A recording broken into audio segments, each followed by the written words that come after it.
Well, hello everybody. We're doing this kind of on the fly, right, Destiny? Um, Yes, we are. We are definitely on the fly. Sorry, I had averted my attention to the news real quick, oh, but I oh am yeah, back. yeah. And so Destiny and I decided since the Georgia election happened and the impact that people of faith had upon that election, we were like, why not come on and talk about that? Kind of do like a pop up episode of Just Talk Live. We haven't started our new season yet. But we did want to come on and talk about that. But we are here. We are also going to acknowledge since 10 a.m. where we decided to do this that a lot has happened, specifically at our nation's capital. Well, where we are not going to be calling them protesters on this show. We are going to be calling them to the basically domestic terrorism, domestic terrorism, storming our capital right now, um, and acknowledging that, and that is a lot for many people to take in, and we will talk about that some too. And this is a show that's always been upfront that we condemn white supremacy and racism, and we will always stand by that and condemn that no matter where we see it. And we are seeing it right now happening in our nation's capital in DC. So we wanted to acknowledge that first, and acknowledge, but also acknowledge that it's good to be together, and to see Destiny's face. I haven't seen Destiny in a little bit, a Yes, little while. it is nice to be with you as well, especially on this Epiphany Three Kings Day. And like we said, what we hope to be a celebration of womanist power at its best down in Georgia. We now avert our attention to other places, but we will not give it too much focus. We had a certain vision in mind when we decided to do this episode, and we will stay on par. So, Yes, yeah, and it is Epiphany. But we did want to invite one of our guests, the Reverend Carlton Johnson, to come on and open us up in prayer to ground us a little bit, as we have these discussions and talk about what's going on in the lens of faith and justice. So we're going to welcome Reverend Carlton Johnson to open us up in prayer. Thank you for being with us. Greetings and thank you. Let us pray. Merciful and all-wise God, we come before you first and foremost, as always, to say thank you. Thank you for allowing us to see a moment of your glory, a moment of your grace, a moment of your justice. For those who would dare write the vision, we had an opportunity on last evening to again see uh, the results of a powerful um, group of people coming forth to say that we desire and require your justice and your love for all. So we thank you for the outcome on last evening. We thank you for this show, the host, and all who would come to be with us. And even in this very hour, while there are things around us and around our country that are in chaos, we know that you're present. So be with us on this show on today. Guide our tongues, guide our minds and our thoughts so that we give you all glory. For these and our blessings, we ask in the name of your son, Jesus, and say amen. Thank you, Carlton, for that much needed. And now, before we welcome our other guests, Carlton works for the PCUSA and Vital Congregations, correct? And we are going to be welcoming a regular contributor to Just Talk Live, Melva Lowry, to the show, who is in Georgia, is a Georgia resident. We're going to also be welcoming another regular contributor, Guthrie Grace Fitzsimmons, who is an author of Reclaiming Progressive tell us the name of the book again, Guthrie, so I don't get it wrong. It's Just Faith: Reclaiming Progressive Christianity. I got the Available tagline. wherever books are sold. Awesome. And yeah, activist and a good friend. And we're also going to welcome another person who is no stranger to this show, Christian Brooks, who works for the Office of Public Witness, which is located in Washington, D.C. And we are so grateful to have each of you here to talk about this. And for people who are just now joining, Destiny and I had this idea to talk about the Georgia election before what was is happening right now in DC, but we're also going to put out a disclaimer that this show is, we cannot endorse candidates and all this kinds of stuff, parties. So we just need to make that disclaimer first. But we can talk about the issues, and which we will. But I would just and just starting off this to acknowledge what's happening in DC. I want to start with Christian, just to get your perspective of what's going on right now, since this is very close to you and the work that you're doing. And before you begin, are you okay? Yeah. I am all over the place, because, you know, I'm in DC.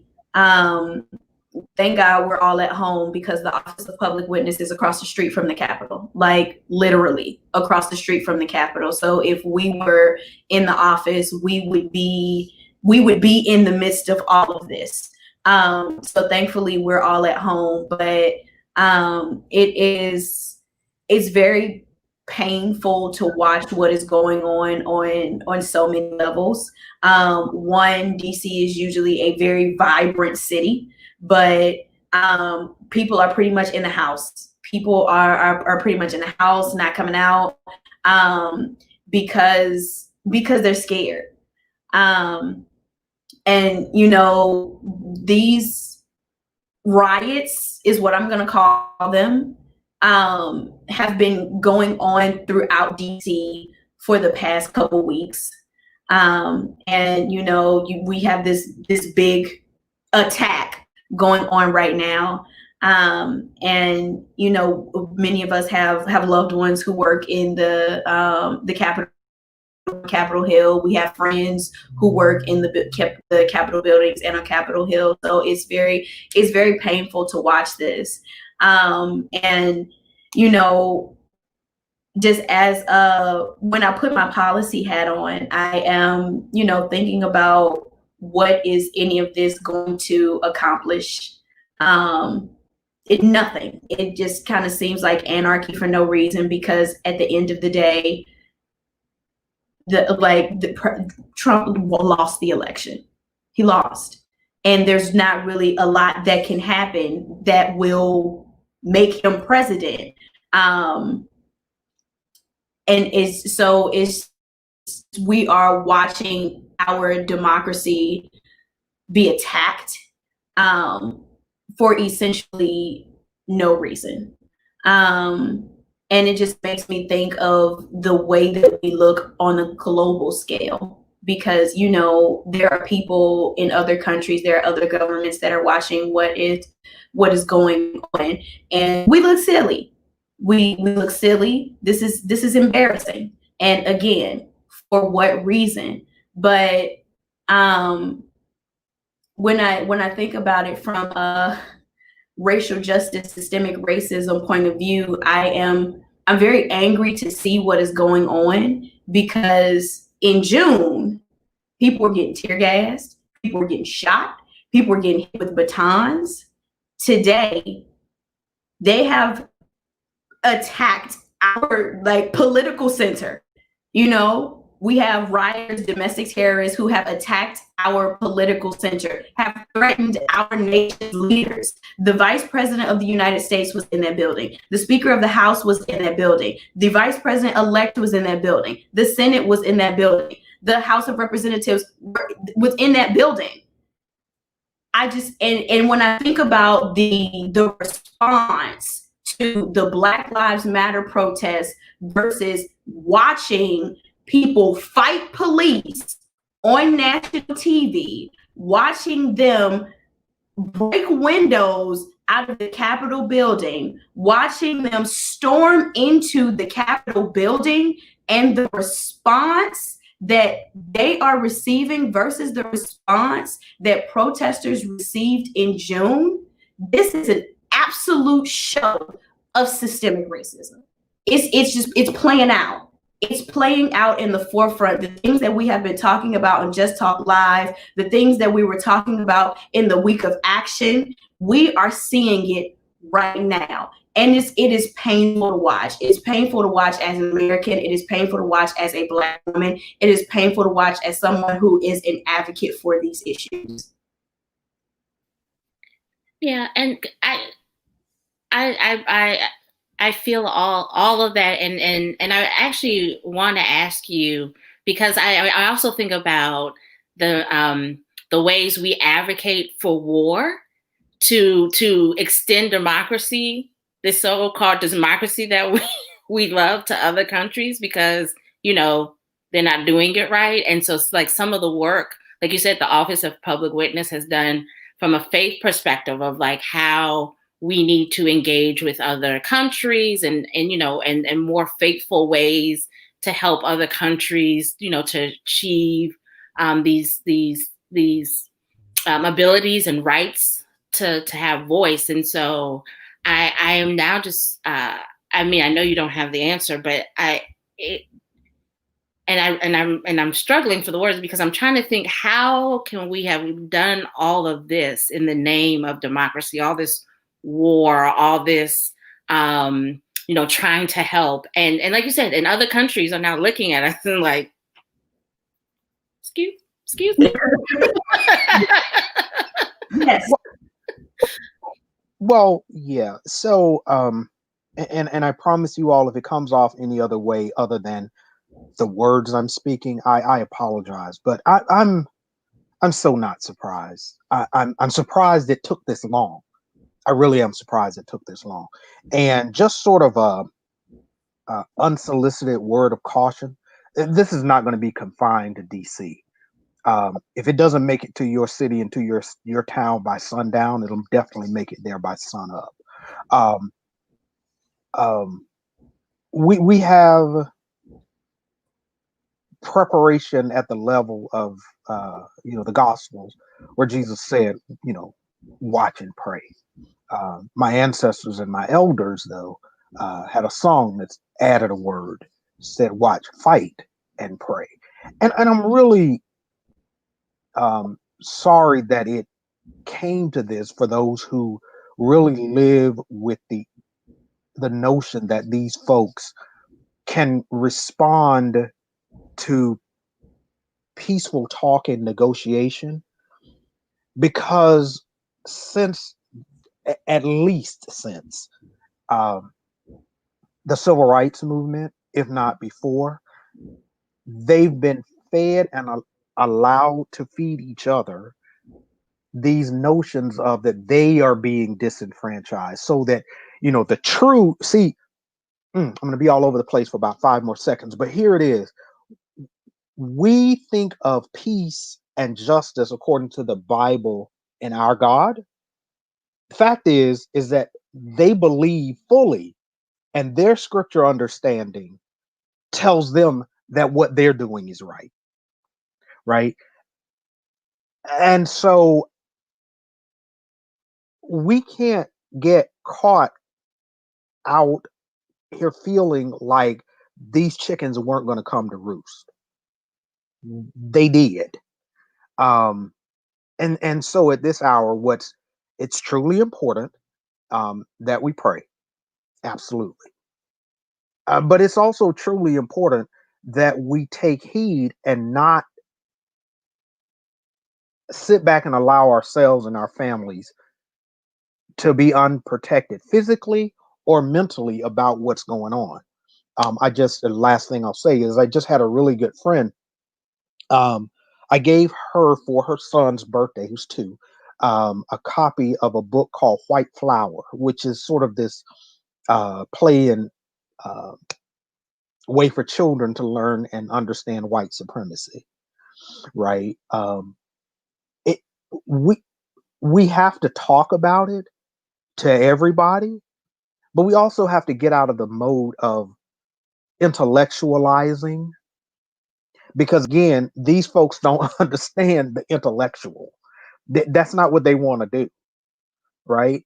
And so my prayer, among others, is that we prepare for their response and that we keep ourselves and our families safe.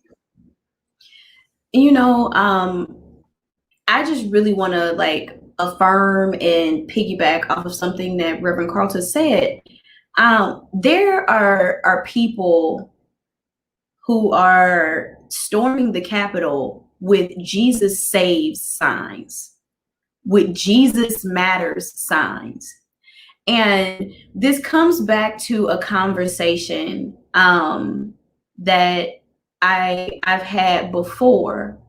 And the theological understanding that's going on right here, and the combating theologies, and this idea that, you know, well, we all believe in Jesus, so can't we just get along? Or we're all children of God, so can't we just get along? But the reality is we do not believe in the same Jesus. We don't. We have different understandings of who Jesus was and is. We have very different theologies. So this idea that we are going to come together, kumbaya, be unified, that is not true. And if anything is telling us that, it is what we are seeing right now. And, you know, I really want to just caution us and take heed in that just because we were able to that President-elect Biden and Vice President-elect Kamala Harris were able to be elected to their positions, this divisiveness is still here. It's always been here. It has been here since this country was founded. And if we don't do something about it, it is going to explode. And maybe it needs to explode. I don't know. But this idea of sweeping things under the rug, okay, let's just be friends. Let's pretend. Let's not actually get to the nitty gritty. Let's not see ourselves in a mirror. It has got to stop. It has got to stop. We're going to have to get down to the real deal. And, you know, unfortunately, we're not going to be able to be unified with everyone. And as a Black woman, that is a reality that I had to come to terms with long ago. But I would recommend, ask, provoke, urge people who are more privileged to understand that everybody's not coming along, because when someone has a certain belief, you cannot force someone to change it. It's up to them to deal with it. And laying yourself down and being the sacrificial lamb in order to try to educate someone or to force someone along is not the way to go. It's not. We already have a sacrificial lamb. We already have someone who did that, who is greater and more powerful than any of us can be. But I just really want to push this. I just really want to push this thought out there, because I've heard a lot of, okay, well, let's be unified. Let's come together. And that is not going to, it's not going to happen overnight. And some folks ain't coming with us. They're not. And that is a reality that we have to deal with.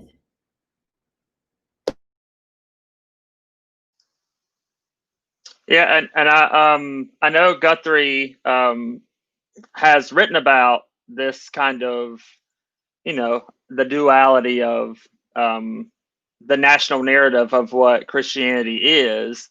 And we saw it play out in Georgia when a minister from a black church his faith was questioned by his white counterpart, and because of those beliefs of hers and his did not line up, and so there was this attack basically on the black church, and now we're seeing signs, and now there was a cross erected in Michigan at their state capitol, with a very similar thing. And so I just wonder, Guthrie, what do you think about?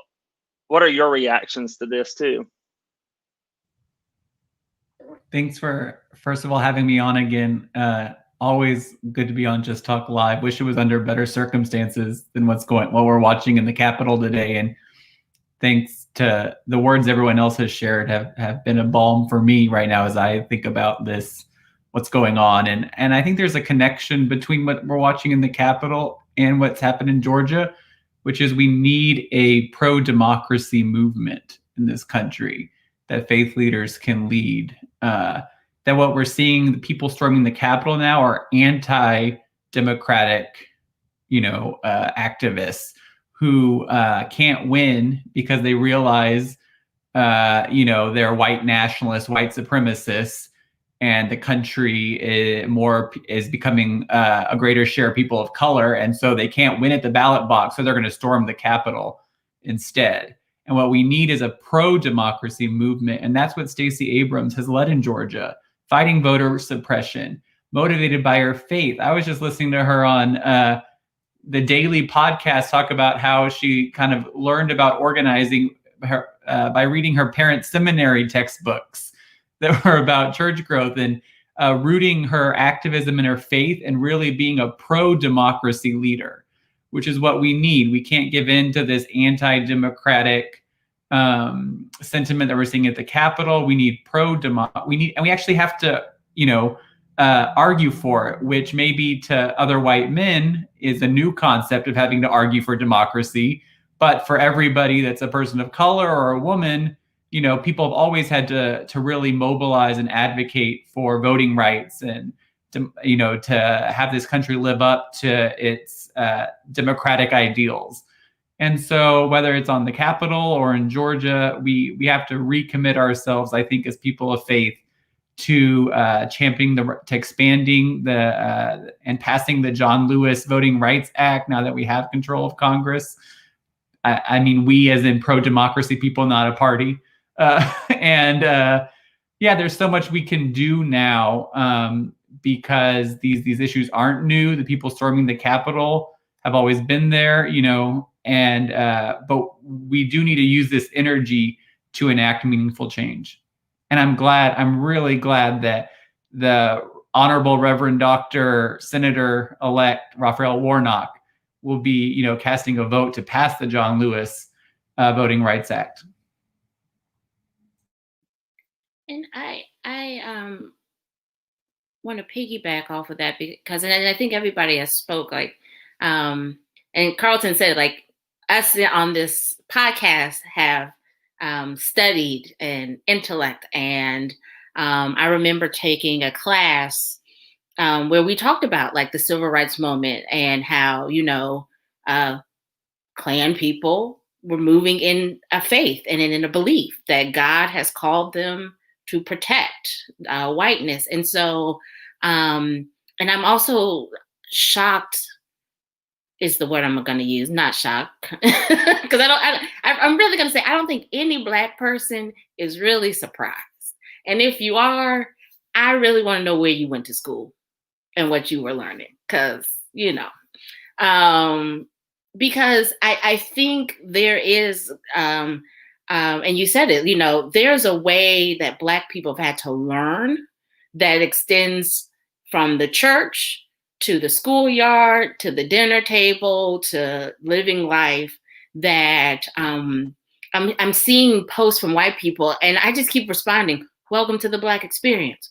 Welcome to the Black experience. Thank you for catching up where you been. And thank you for this revisionist history to really add in, because the thing that really took me out today, to which I had to call Lee, was when Ted Cruz's main point for why they need to have a commission was because back in 1876, and I said, you mean the last time a major election was really opposed was in 1876? And I don't know, let's see, my history mind, Reconstruction. Like, I mean, I was like, are you serious? But again, a lot of these people storming the Capitol, they don't know. All they know is 1776 and today, when you know, where they are today. And those are the two things they're being guided by. And so I feel like there's a lot of relearning that has to be done, and a lot of catching up for even my most progressive white friends who are educated. Y'all missed some classes. Y'all really did miss some classes and some Black history moments and some talks and conversations. And so, yes, everybody ain't gonna come along. Everybody's not gonna read the book. Everybody's not gonna retweet the tweet. But what I really do want to know, like, because you guys, Lee, Guthrie, you are the face that can get in the room first, that can get at least acknowledged to say, like, how can we go back and reteach and relearn and at least find out who is going to get on the train and who's going to come along and really do the work, and not in this, we're going to do it for a moment and then jump off. Like, this is the ride to glory. This is it. You know, I would argue that some of this deconstructing has to do with deconstructing our theology. And this is the one where I just hope y'all will come to my church when they throw me out of the Presbyterian church, because the triune God, I can accept that. I can go with that long enough. You know, I got through my ordination exams, and if you invite me to preach in your church, I'll do it if you want me to. But the problem with it is when you conflate God and Jesus too much, then you end up worshiping Jesus rather than following him. And the other thing is that you take away too much of Jesus's humanity. And the thing is we're already trying to prove the existence of a being that there's no historic proof of, right? Okay, right. So now you're trying to teach faith and uphold faith, and you're taking the humanity away from everything that this faith creature is supposed to represent, right? So you've seen the meme, right, where they got this little white kid in the middle of all of these Ethiopian kids, where they're like, this is how Jesus hid in Ethiopia, in Egypt, I'm sorry. And so we really got to go right there to deal with that. We're talking about a person that didn't die for our sins. No, he got lynched. This man of color got lynched for standing up for justice, for what's right. And when we start with this, the fact that we're dealing with a man of color that had all the same stuff that we got, right? That's why they leave out, you know, I'm not telling you all anything new. That's why they leave out all of his life story between 13 and 33, because he thought of all the stuff that me and you thought of between 13 and 33. Well, that y'all did, because I was saved at that time. But anyway, and we've got to deal with the importance of what happens when you stand up for righteousness, and what happens when you stand up for what's right and push right forward. These folks that are, you know, Proud Boys and Klansmen and all these kind of people, they truly believe more in America than they believe in God, right? They've conflated it. Y'all heard, what is this weird God and country kind of stuff?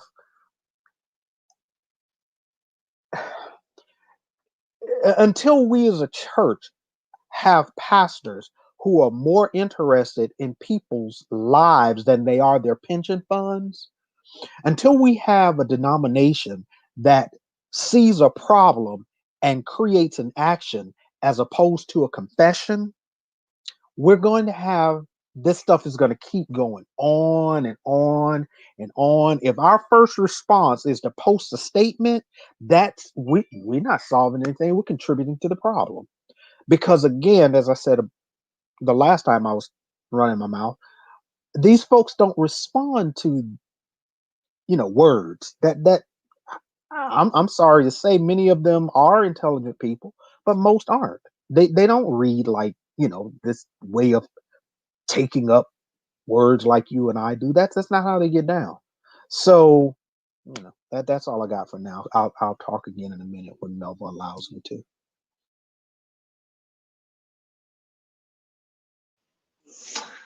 Oh yeah, and I wonder, because I was looking on. I am constantly glued to the news right now. I have it on the screen right here, and which is not really good for my computer. I think it's gonna catch fire here in a second. But I was raised, and not saying my family, not comparing that group to my family, but I am reminded of a lot of people in my context growing up, and hearing and seeing things from back home, this anger, and it's like this. I mean, it's white fragility, and not many people know what that is when we say that. But just look at the news right now. That is what has come to a culmination. There's white fragility in all manifestations, but this is like a large culmination that is making national news that we're seeing right now. And then, like, the fuel that the Georgia election, this was going to happen anyway, but just seeing that and people seeing it on TV, I just wonder about making those connections. Like, are people able to make those connections and seeing that, or willing to, or can they make the connection and they don't want to believe it? Because I'm noticing people, they're not in reality. We're not in a reality right now. So I wonder what y'all think about that, because that is something that kind of hit me. This is made out of a non-reality. Like, they are basing their motive on a non-reality.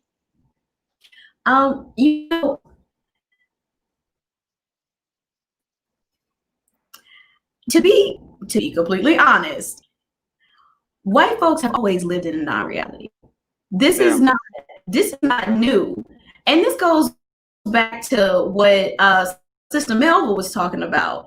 It's the miseducation of folks and how much folks just don't know because of this book that they have been put in to think that they are all powerful, all supreme, and deserve whatever they want. For example, I'm very, very proud for the first Black man to be senator of Georgia. And he posted a tweet talking about how his mother picked cotton, and how those same hands that picked cotton went to the election booth to vote for him.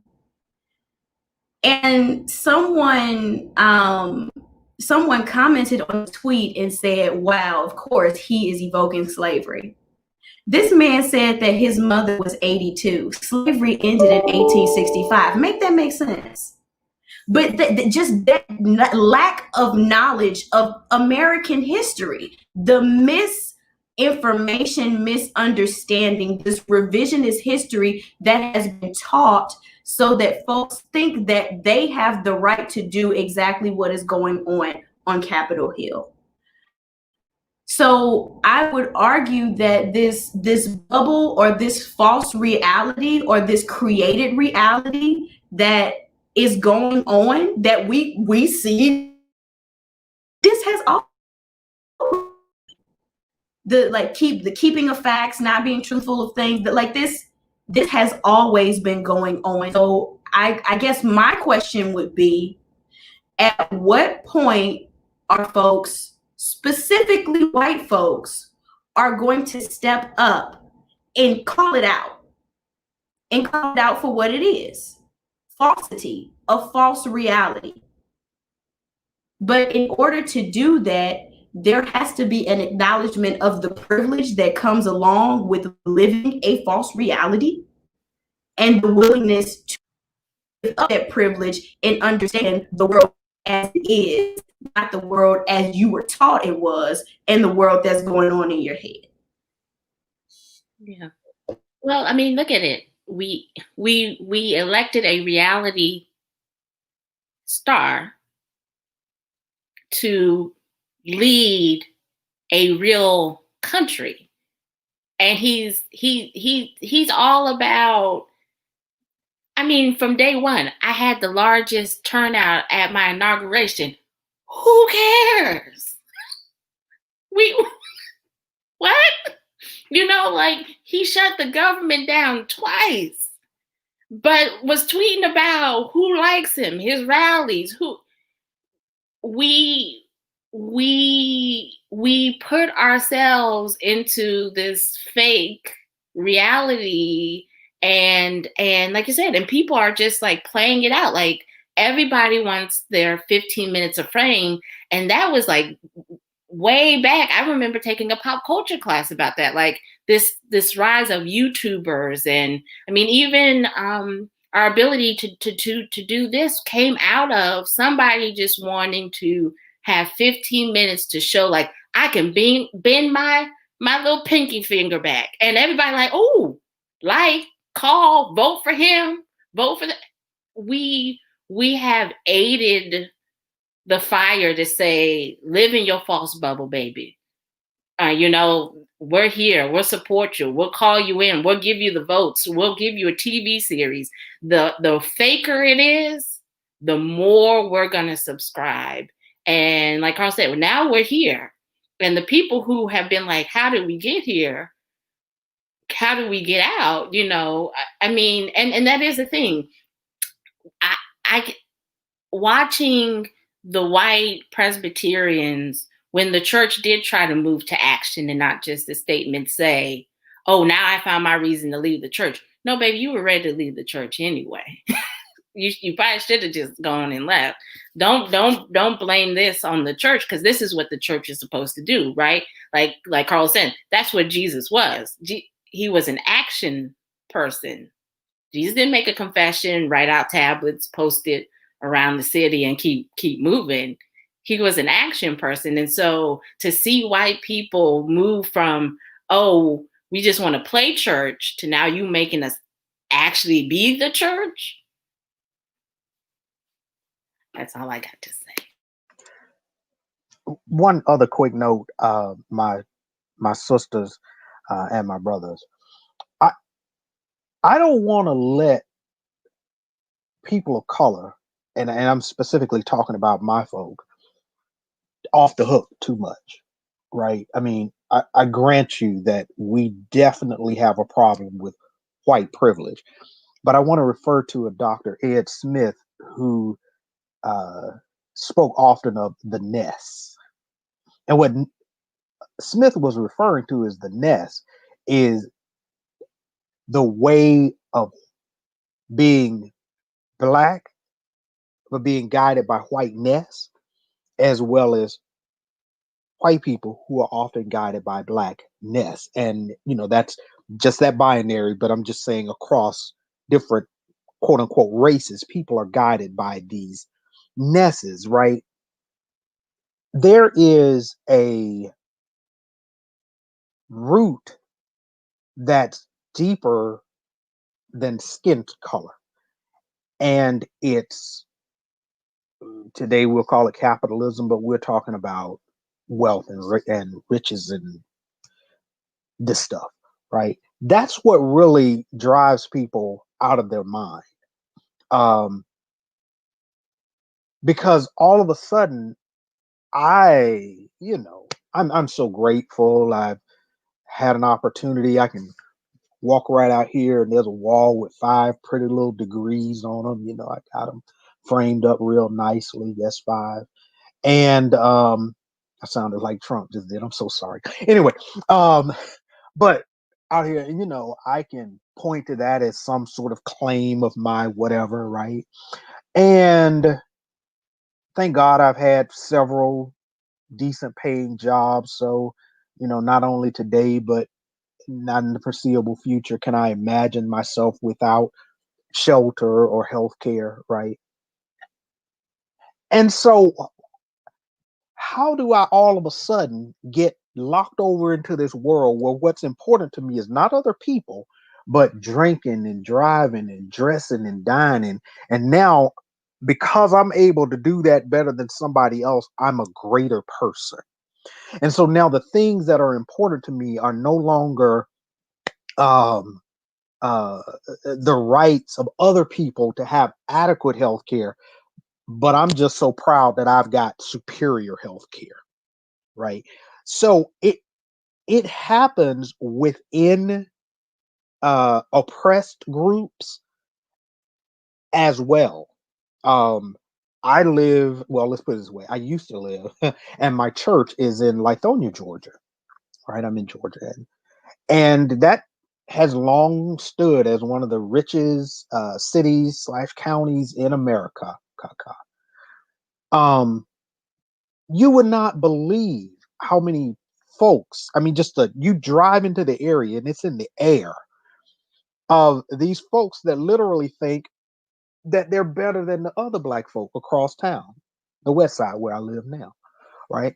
So it's the money, and even though we recognize that there's a larger majority with a larger amount of the money, that's where we start running into the problem.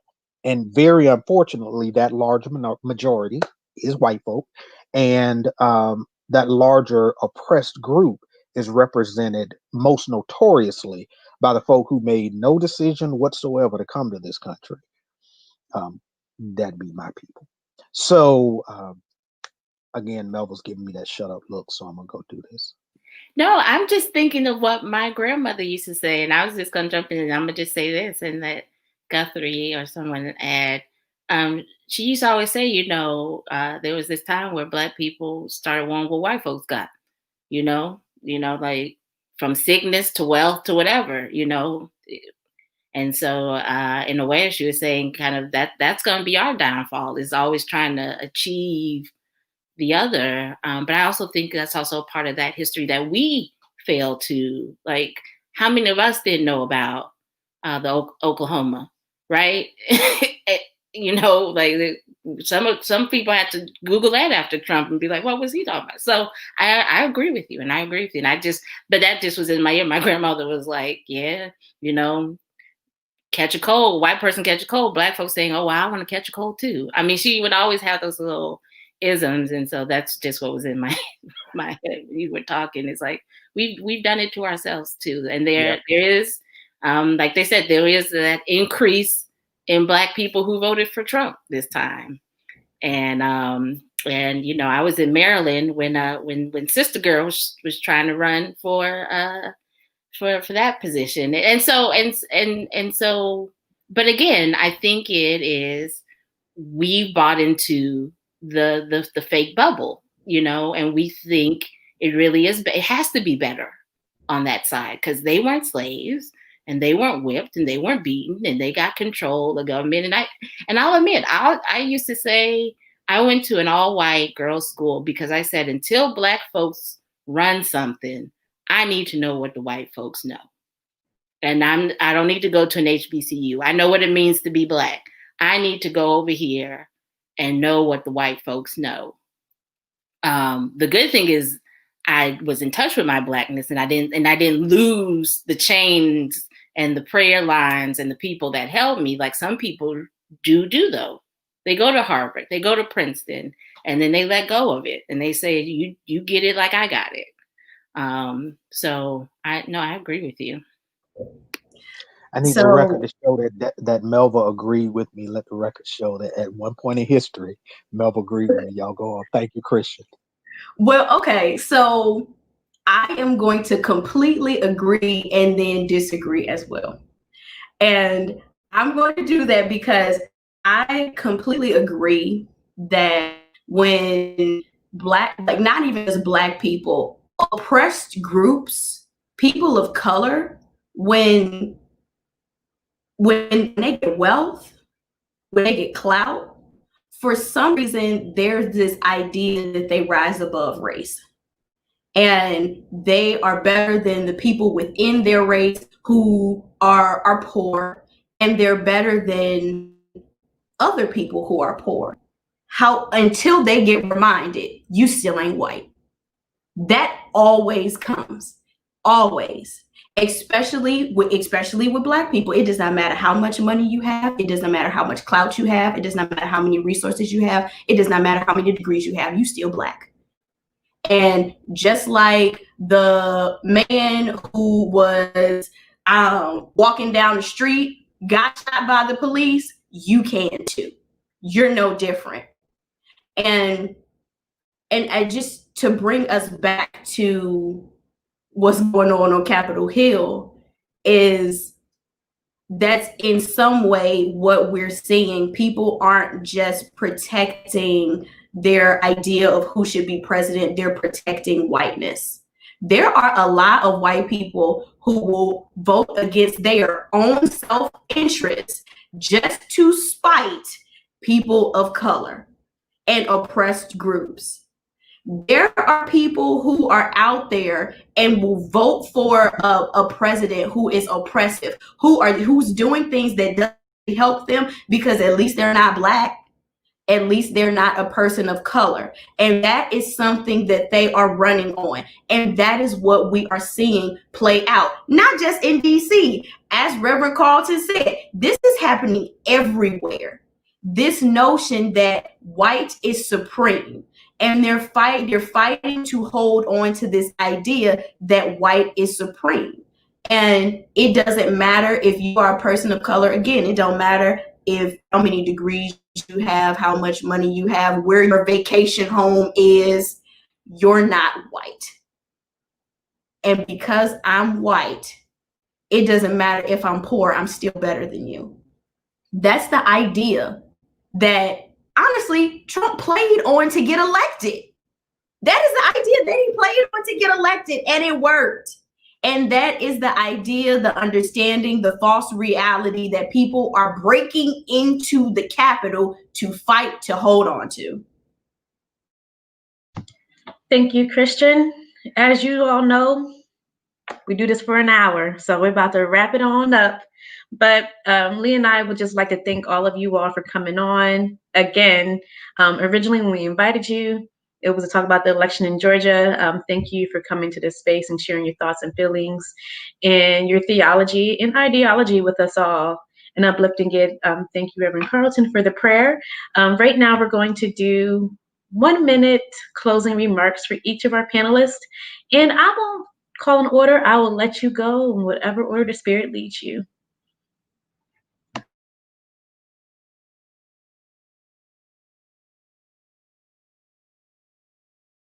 Well, I wanted to give Reverend Guthrie like 1 minute and 10 seconds since we, you know, but I'll try and make it 45 seconds so you get extra. Again, my final thought is, I think we've all said it, take note of what is happening, but also take note of what can be possible when we galvanize together against oppression. What Stacey Abrams was able to do, to have more people vote in the runoff than the general election, to speak up is possible. And I saw this in a tweet. Somebody said everybody has a Stacey Abrams in their city, in their community.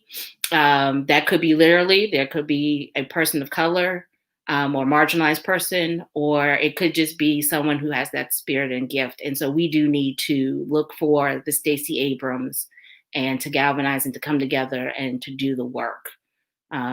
Because there's a long and a lot of work to not create these situations again.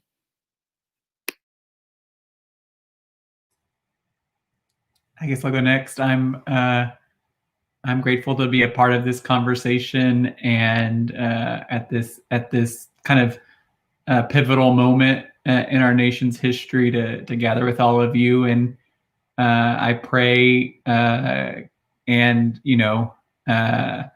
want to be a part of action, being called to not just say things but do things. That people may be born again to the work of anti-racism, to the work of the gospel, that white people can that I can work on my fellow white people got to work on other white people, friends and family, and not wait for people to read a book. We have to force the conversation on people in our social networks, but fundamentally hopeful that that God will work in people to break down the terrible lies they were taught from whoever taught them these lies about the gospel, and that we can work together for a better future. And yeah, thank you.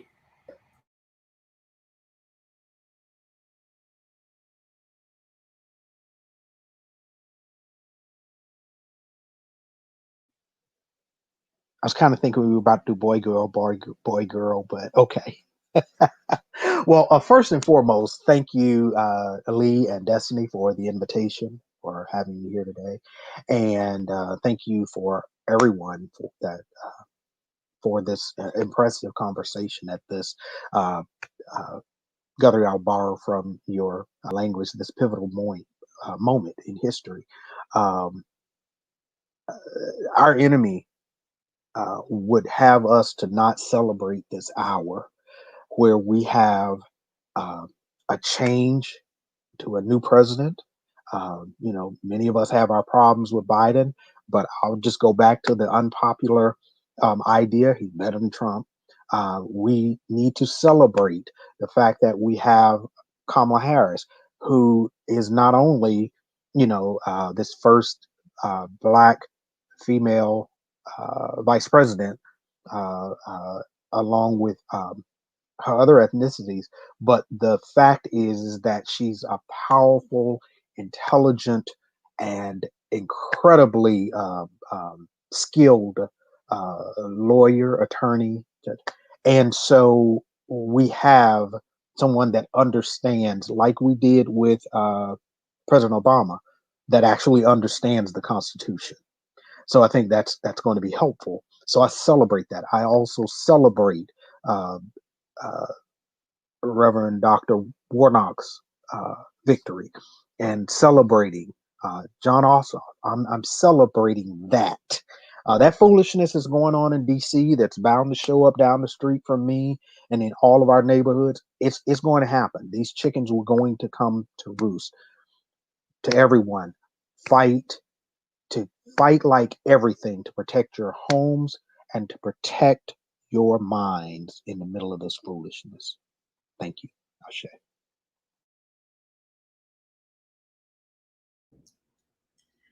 I don't know. It's hard to think of what to say, especially in 1 minute.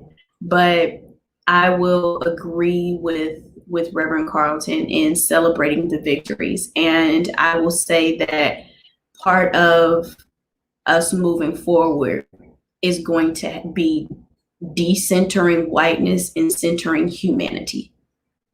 And what I mean by that is focusing on those victories and not giving this mess attention. It's hard to not give it attention because I live 15 minutes away from the Capitol. However, but doing our best to pour into our people. calling folks. Are you okay? How's your mental health? You need anything? How can we galvanize together to, as Reverend Carlton said, protect our minds, protect each other physically, mentally, emotionally, and stop giving so much of our energy, our emotional energy, our intellectual energy to this foolishness. We have to decenter whiteness and center humanity and take care of each other the way that, as Sister Melva said, Stacey Abrams is doing. Because if we don't take care of our people, it's very clear that no one else will.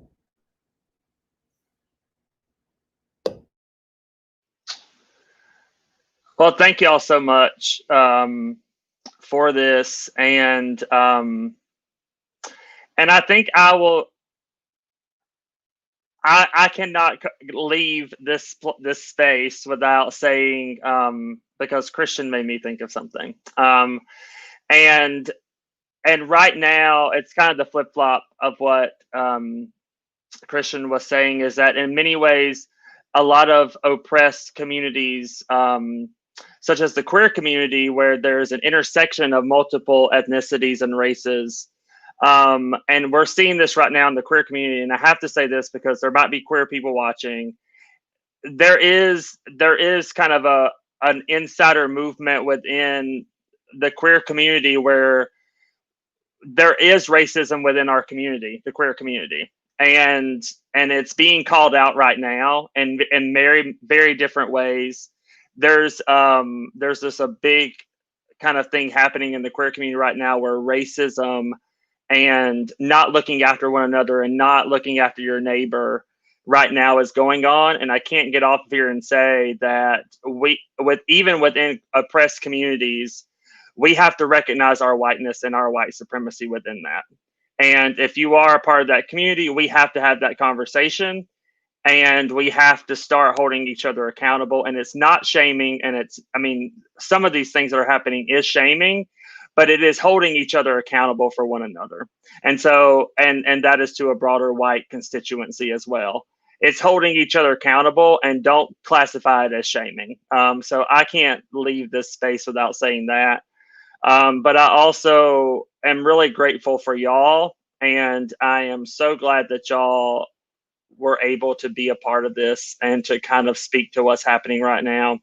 That's what we're called to do in the church, is to speak to what's happening here, and speaking to that through our experiences. So thank you. And Destiny, did you have any closing remarks you wanted to say? No, so for everyone, just take care of yourselves, take care of your loved ones, and especially to Black people right now. Reverend Carlton, I'm loving your Facebook post. It's bringing me life. It's bringing me joy. I love my people. I love how in the midst of adversity, we still find a way to get through it. And that's through laughter and prayer and good times and coming together. So I don't know what your laughter or prayer or your happy thoughts or moments might be, but find those ways to protect yourself, like all of us have said, mentally, emotionally, physically, because these are going to be trying times. We hear a sound of victory, Destiny. And strike and strike and strike and strike. We hear it.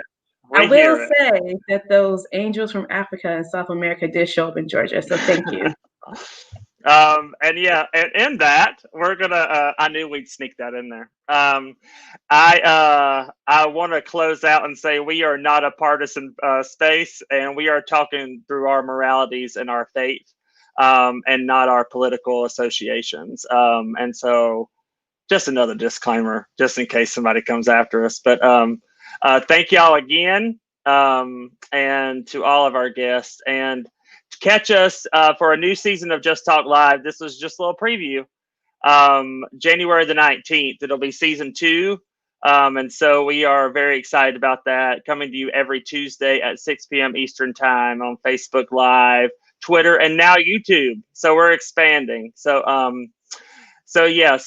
check that out, and thank y'all again so much. And until next time, we will see you then. God bless.